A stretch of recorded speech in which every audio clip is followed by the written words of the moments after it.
Terima kasih. Oke. Nah, selanjutnya kita memasuki agenda yang dinanti-nantikan, yaitu pemaparan materi oleh para narasumber yang luar biasa.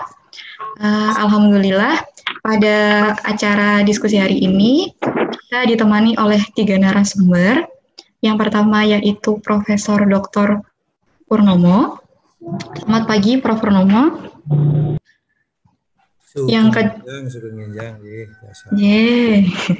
Yang kedua yaitu Ibu Hajah Sri Supri Lestari. Selamat pagi, Ibu. Selamat pagi. Narasumber yang ketiga yaitu Bapak Aris Bagus Sasongko. Selamat pagi, Pak Aris Bagus. Selamat pagi, Sugeng Indah.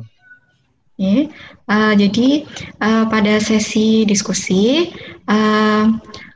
di sini akan membahas 3 materi, di mana pada masing-masing materi akan dibahas selama kurang lebih 30 menit. Setelah sesi pemateri selesai, nanti akan dilanjutkan sesi tanya jawab dan diskusi. Oke, yang pertama akan saya bacakan CV pembicara pertama, yaitu Bapak Profesor Dr. Purnomo.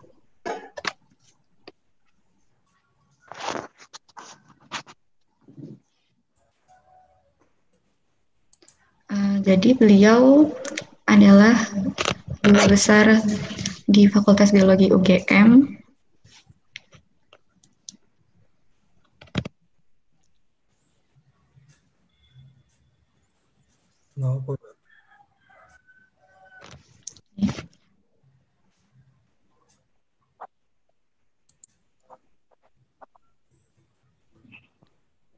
Ini.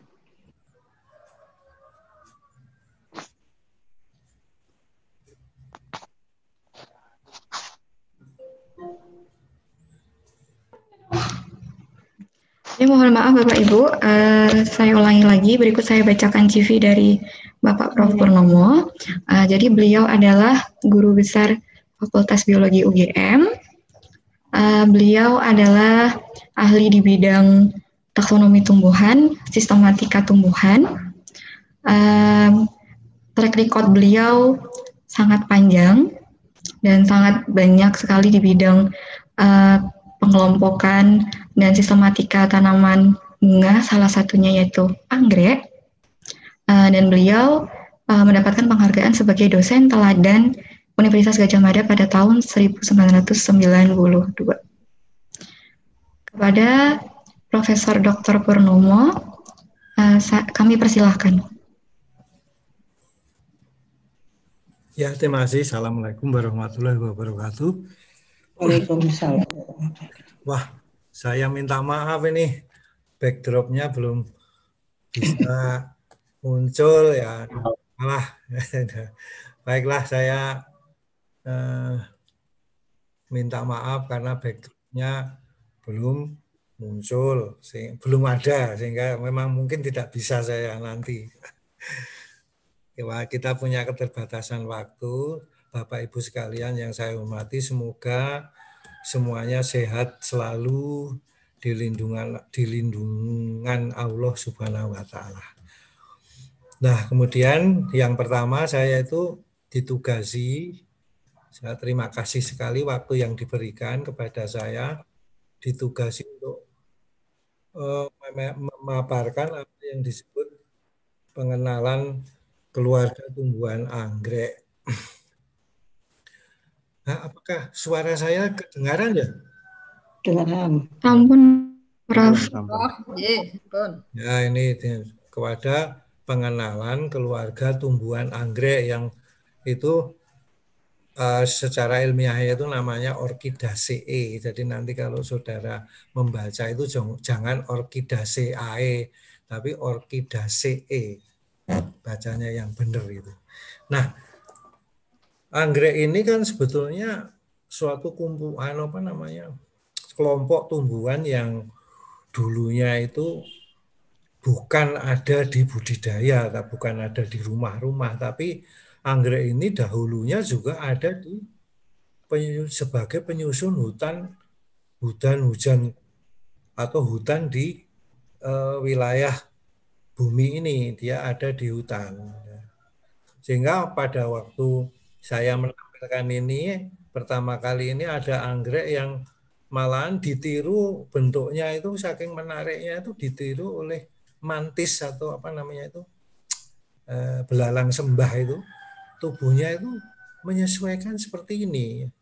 Yang sebelah kiri ini oleh ngengat, ditiru oleh meniru bentuk ngengat sebagai usaha untuk menarik serangga polinator itu. Kalau ini di sini yang di sebelah kanan ini yang putih itu justru untuk kamuflase bagi mereka. Kamuflase supaya mereka bisa hidup di sekitar anggrek itu lah. Ini kan sesuatu yang sangat menarik sekali. Ini yang mengoperasikan, monggo naik.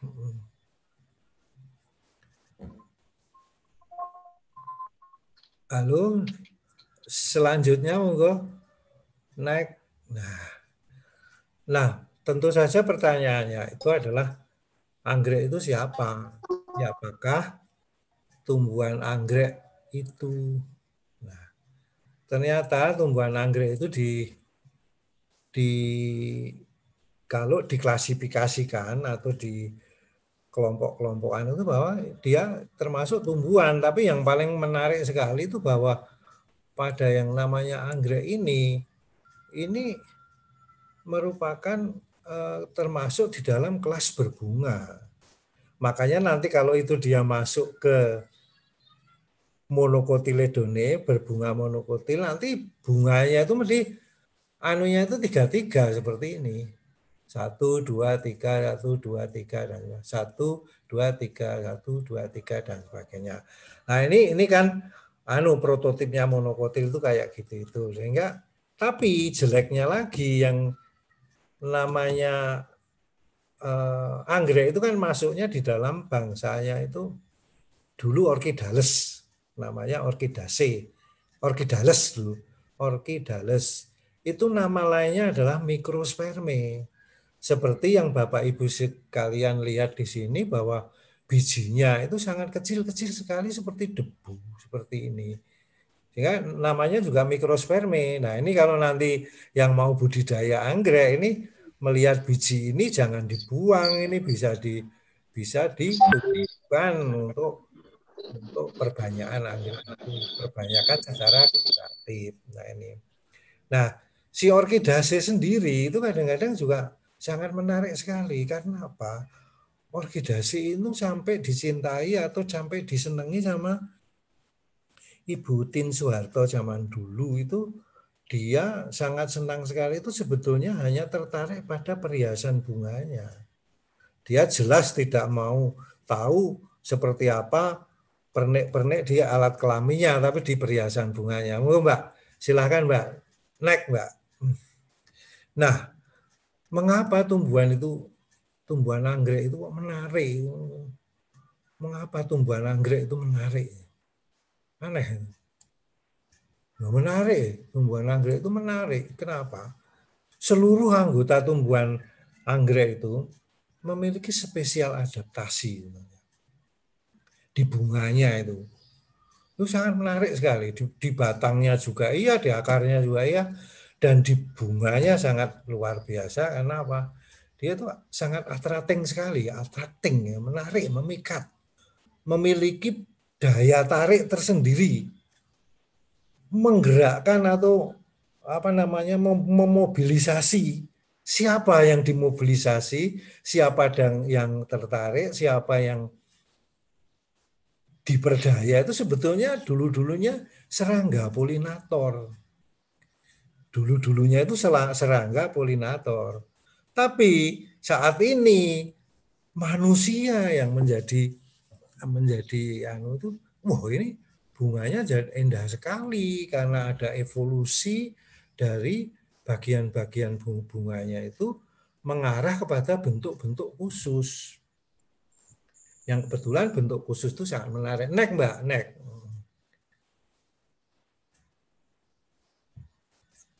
Ayo Mbak, naik Mbak.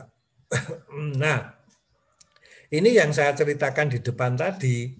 ada orkid mantis, ada yang tengah itu adalah bunga anggrek, ada orkid mantis, ada semacam adaptasi, bahkan ada mimikri ya, jadi menyamunkan diri dengan warnanya dari bunga anggrek itu, tapi demikian juga menyamunkan diri dengan bentuk kaki, bentuk perut, bentuk kepala itu hampir-hampir seperti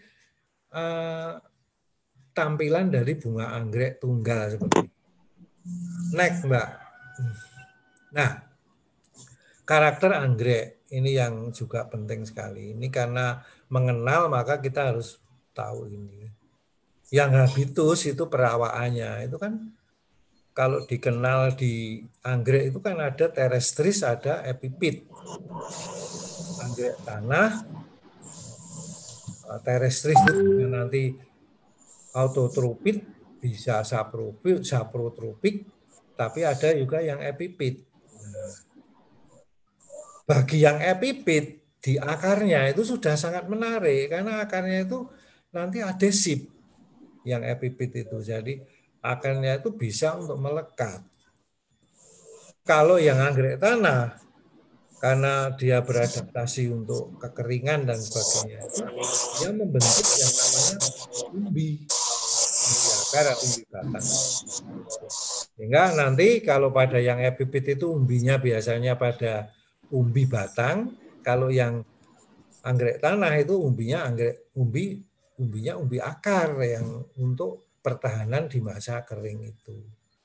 Nah, pada kebanyakan anggrek itu bisa digolongkan menjadi dua kelompok batangnya itu. Ada yang monopodial, ada yang simpodial. Nah, yang monopodial ini karena apa? Karena yang namanya monopodial itu hanya memiliki satu batang satu batang pokok yang sangat dominan. Sedangkan batang sampingnya itu tidak dominan. Sehingga unsur-unsur sampingnya yang tumbuh itu tidak dominan. Seperti biar nggak digigiti. Misalnya kalau kita melihat pada bunga batang anggrek yang di sini ada yang mungkin ini panda mungkin yang digambar ini. Ini adalah satu batang saja, satu kaki, satu batang saja. Sedangkan kalau yang simpodial ini batang pokoknya itu lalu bercabang, bahkan batang pokoknya jadi tidak dominan, tidak kelihatan gitu. Nah, ini itu sangat cocok sekali kalau dirambatkan di tanaman lain. Kalau yang ini juga bisa dirambatkan, tetapi bisa juga dengan pot itu yang untuk budidaya itu. Nah, pada yang namanya anggrek ini, Bapak Ibu sekalian, ini benang sarinya itu sebetulnya kan cuma satu, jarang tiga ya, satu saja. Itu yang nanti berwujud kepala sarinya itu sudah berwujud sebagai polinia ini, wak atau lilin. Nah, kemudian yang paling menarik bagi anggrek ini, benang sari 5 benang sarinya dan satu putiknya itu bersatu membentuk yang kita sebut sebagai kolum atau gynostemium. Nanti gambarnya ada di berikutnya. Nah, ini bagi budidayawan biji kecil dan banyak tanpa cadangan makanan. Ini memerlukan banyak usaha untuk menumbuhkan biji-biji tersebut. Oleh Mbak, bibir itu yang paling utama. Nah, kemudian ada anggrek epipit. Ya. Ini ada anggrek epipit. Ini tumbuh menumpang pada kulit batang pohon. Dapat tanpa merugikan tanaman inangnya dan membutuhkan naungan cahaya matahari. Ini kan perlu kita teliti, betulkah tidak ada ikatan antara inang dan anggreknya, itu juga penting sekali. Nah, kemudian pertanyaannya sebetulnya mereka mendapatkan unsur hara itu dari mana? Ternyata itu akar anggrek itu menyerap makanan dari air hujan, kabut, atau udara sekitarnya. Dia bisa punya akar pelekat, punya akar udara. Nah, Next, Mbak.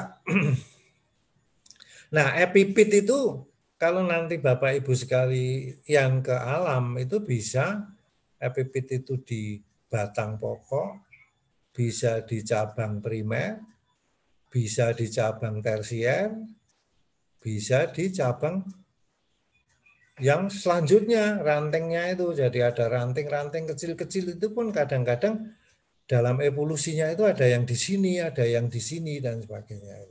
Next, Mbak.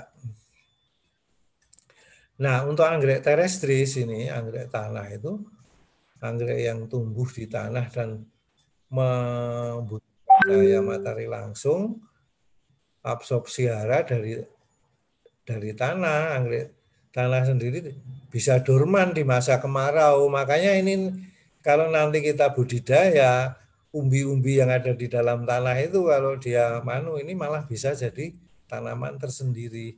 Next, Mbak, misalnya pada Spatoglotis itu. Next, Mbak, ya. Anggrek saprofit.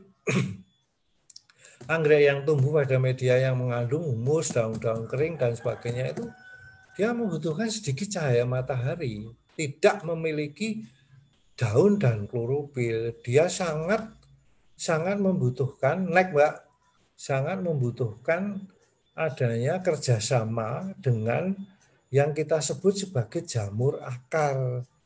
Ini yang ini anggreknya namanya mikro heterotropik. Nah, dia butuh kerjasama dengan yang namanya jamur-jamur akar untuk tumbuhnya. Walaupun dia yang mikro heterotropik ini, karena dia adaptasi seperti itu, dia itu sampai tidak memiliki daun. Daunnya itu cuma sisik-sisik kecil-kecil di sebelah sini ini, sisik-sisik. Ini pada siapa itu? Epipogium ini ya, ini sisik kecil-kecil di sini. Nah. Next, Mbak.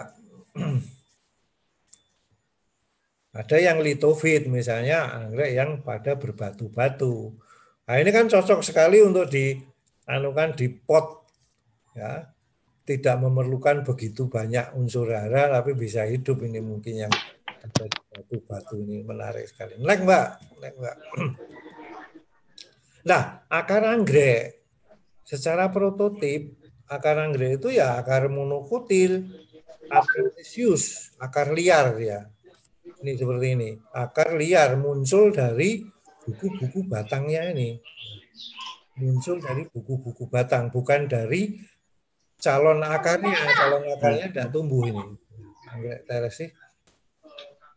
Nah, ini dan akarnya itu untuk anggrek terrestris dan epipit itu relatif beda ini ya, susunan anatomisnya itu. Ya, anggrek epipit spesialis adhesif root dan velum. Ini yang lapisan untuk menyimpan air di permukaan akar ini. Ini seperti misalnya Taeniophyllum hazeltii ini ya, enggak ngerti nama lokalnya. Ini biasanya ada di pohon-pohon daerah dingin itu banyak sekali yang tidak punya daun, hanya batang sedikit, kemudian akarnya banyak sekali. Ini. Nah, kemudian pada spesies tertentu itu berumbi, terutama untuk yang mikroheterotropik tadi. Next, Mbak. Untuk batang ini pada umumnya batang anggrek ini pasti bukunya itu tampak jelas. Ini buku-bukunya di sini. Nah, ini buku. Nah, kemudian ya simpodial, monopodial tadi sudah ya, itu yang simpodial. Yang monopodial sudah. Terdapat batang anggrek yang modelnya itu rhizomatius di pangkalnya, umbi semu dan umbi batang. Jadi rhizom itu rimpang. Jadi ada anggrek-anggrek yang dia itu punya rimpang, tapi gambarnya di sini tidak ada. Gambarnya tidak ada. Ada rimpang, ini malah anggrek yang masih spesies di alam itu banyak sekali yang dia masih punya rimpang. Ada spesialis batang anggrek itu yang namanya pseudobab, dapat bersifat heteroblastik, hanya satu. Kemudian kemudian ada homoblastik, ada beberapa seperti ini misalnya batang semu kemudian memiliki beberapa ruas batangnya. Memiliki ruas banyak ruas. Next, Mbak. Nah, pada daunnya ini menjadi sangat menarik sekali. Kenapa? Daun anggrek ini duduknya yang paling umum itu berseling. Ya, paling umum anggrek-anggrek tropis itu berseling. Jadi berseling itu begini. Ini di sini ada, kemudian di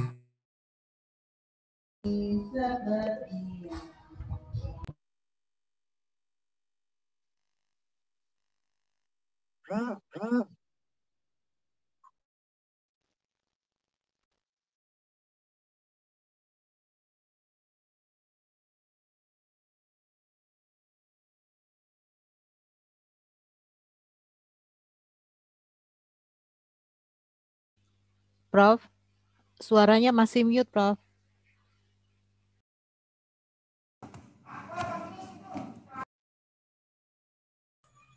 oh ya, nah maaf, daun ini bisa bertangkai ya. Daun bertangkai itu ada tangkai dan helaian seperti ini. Ini ada tangkainya di bawah sana, ada helaian di sini. Ini yang namanya adalah daun. Ada daun duduk. Daun duduk itu seperti ini. Pada Phalaenopsis itu kebanyakan duduk tanpa pelepah itu. Ada juga yang daun berpelepah seperti ini. Ada pelepah dan ada helaian daun. Ini seperti ini. Dan kemudian ada yang gilik seperti rambut saja. Seperti kalau saudara ketemu nanti di hutan itu namanya adalah Sclerosunurhis johnsifolia. Ini daunnya seperti jarum-jarum seperti ini. Tapi tidak kalah indahnya pada waktu kita melihat di alam itu. Nah, tapi ada juga yang daunnya itu hanya berupa sisik atau pelepah. Seperti yang kita lihat pada ini lipsid pada Mycoheterotrophic orchid ini hanya pelepah-pelepah begini. Helaiannya itu tidak ada. Mereduksi ini pelepah-pelepah begini. Pada anggrek-anggrek seperti ini. Ini pada Gastrodia ini ya seperti ini. Tidak ada daunnya. Bahkan saya nyari stomatanya itu tidak ada. Di daerah daun yang kecil-kecil itu tidak ada stomata. Stomatanya malah ada di kelopak atau daun pelindungnya. Monggo Mbak Nek, Mbak. Nah, pada bunganya ini yang lalu sangat penting sekali pada bunganya itu karena apa? Bunga majemuknya itu biasanya kalau dia punya bunga majemuk itu semuanya majemuk, tapi bisa bunganya itu hanya tunggal yang muncul atau dalam susunan bunga majemuk biasanya tandan atau rasim ya. Tandan itu rasim itu hanya merupakan aksis dengan bunga-bunganya itu. Di sini malah tidak ada gambarnya. Akses dengan bunga-bunganya. Tapi juga bisa malai. Malai itu tandan majemuk. Jadi ada satu percabangan yang percabangannya itu nanti juga strukturnya tandan juga. Jadi tandan yang majemuk. Sehingga banyak sekali. Pada umumnya kan yang namanya Phalaenopsis amabilis itu di yang pernah saya ketahui itu hanya tandan paling hanya satu cabang, 2 cabang. Tapi pada waktu ini dipupuk betul ini nanti cabangnya bisa banyak sekali. Yang namanya male ini. Nah, kuntum bunganya itu ini sudah saudara saya rasa untuk yang sifat-sifat bunga itu sudah kita ketahui. Yang paling umum, yang paling disuka itu ya ini satu mahkota median lingkaran dalam itu menjadi bibir-bibiran. Nah ini bibir-bibirannya itu ini. Ini ada 1, 2, 3 kelopak, 1, 2, 3 mahkota. Mahkota yang satu jadi labelum itu. Cuman kadang-kadang bunga anggrek itu memiliki perilaku memuntir-muntir itu, supinasi itu. Karena mungkin karena berat labelemnya itu juga bisa, ya. Apa namanya, gravitasi itu bisa, atau yang lain mungkin. Nah, ini semua sudah saya jelaskan. Nah, kalau saudara Bapak Ibu sekalian nanti membaca sifatnya itu ini, bahwa bunganya itu bansi, ya, bansi itu hermafrodit, ada stamen dan putih, tapi stamen putihnya jadi tugu ini. Nah, ini tugunya ini, yang ini tengah ini, kolom tadi tugu, ini di tengah ini gabungan antara putih dan benang sari. Kemudian dia sigomorf atau simetrinya tunggal itu karena hanya satu bidang simetri yang bisa digunakan seperti ini. Bakal buahnya tenggelam. Nah, kemudian ini G-nya 3, imperius itu nanti di belakang ada. Nah, next Mbak.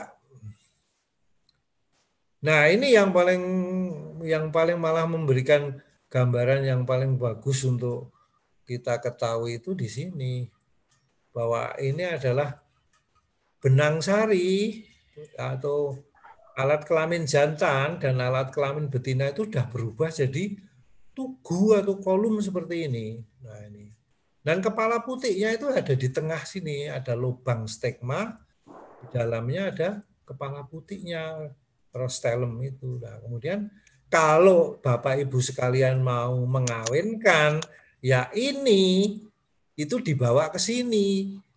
Yang namanya polinia itu dimasukkan aja ke sini, itu akan terjadi pembuahan nanti, warna bunganya menjadi berubah dan sebagainya. Nanti mungkin yang pembicara yang lain akan berbicara itu.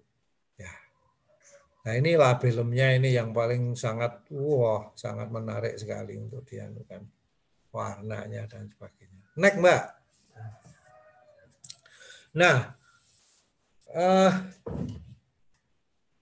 anggrek-anggrek ini ya, yang namanya anggrek yang saya beri gambarnya ini seperti Arachnis plus iris, misalnya anggrek tanah seperti ini.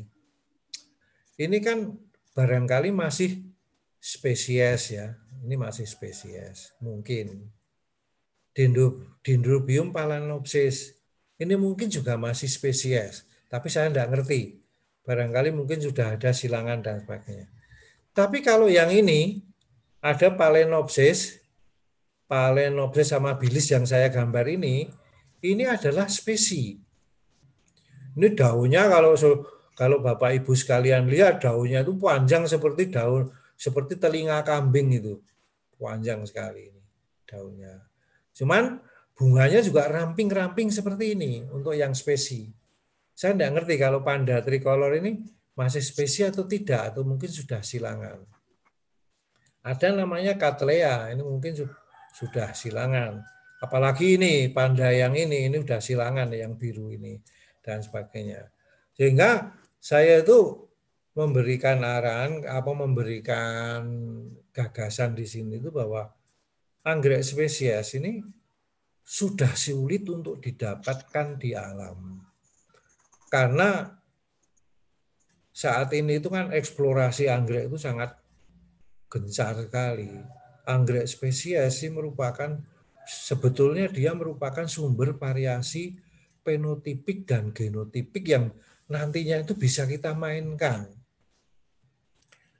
Ya, ini bisa kita mainkan terutama untuk teman-teman di breeding itu. Wah, ini bisa dimainkan, disilang-silangkan, karena anggrek ini juga lucu, antar genus saja disilangkan bisa. Phalaenopsis dengan Dendrobium itu oleh Bu Endang itu, Prof. Endang itu bisa disilangkan menghasilkan keturunan kok. Cuman belum teruji fertil atau tidak. Nanti itu yang harus diuji. Nah, kemudian untuk yang kedua itu di pemulia, di breeder. Anggrek itu banyak sekali varietas tanaman budidayanya yang telah tercipta dan bernilai bisnis yang menjanjikan. Dari ini loh, dari dari warnanya, dari bentuknya ini bisa dimain-mainkan yang luar biasa. Nah, eksplorasi anggrek spesi itu perlu dilakukan untuk perakitan varietas tanaman anggrek. Ini kultivar ini penting ini.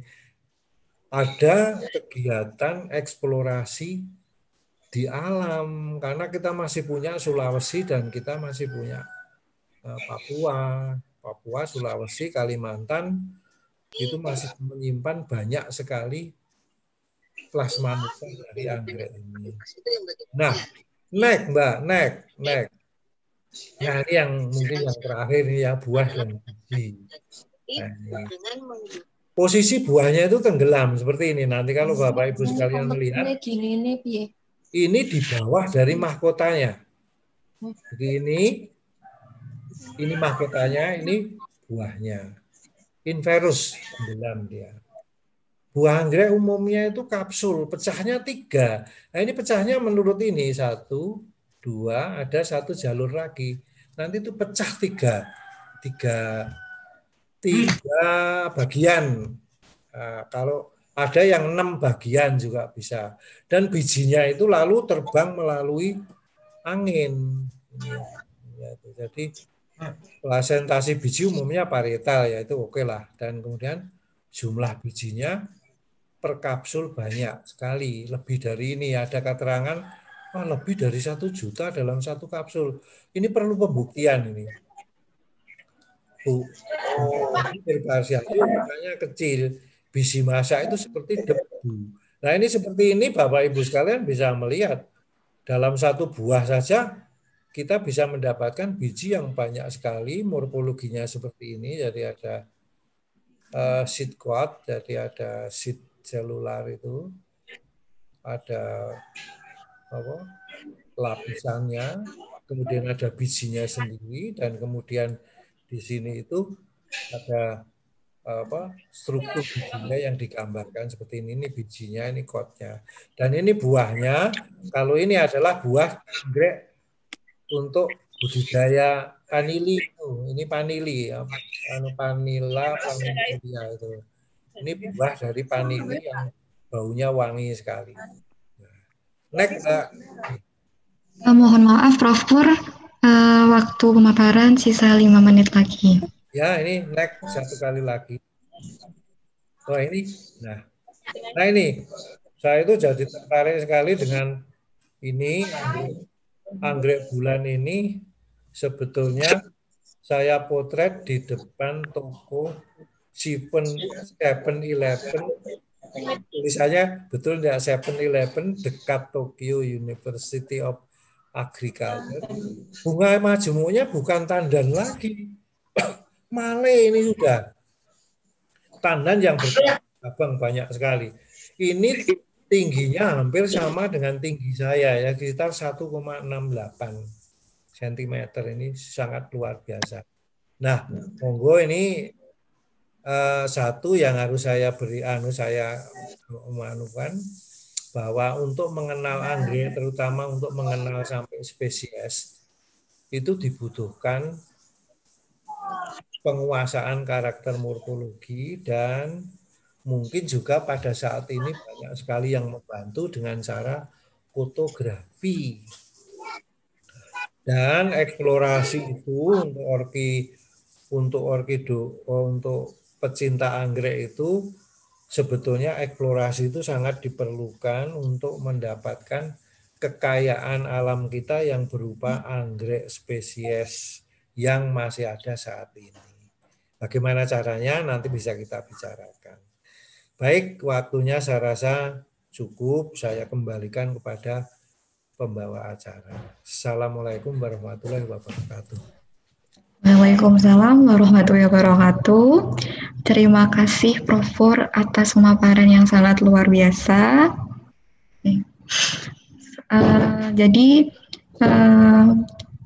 Ternyata bunga anggrek sangat banyak sekali dan sangat cantik-cantik, yang mana setiap jenis anggrek memiliki karakter yang berbeda-beda.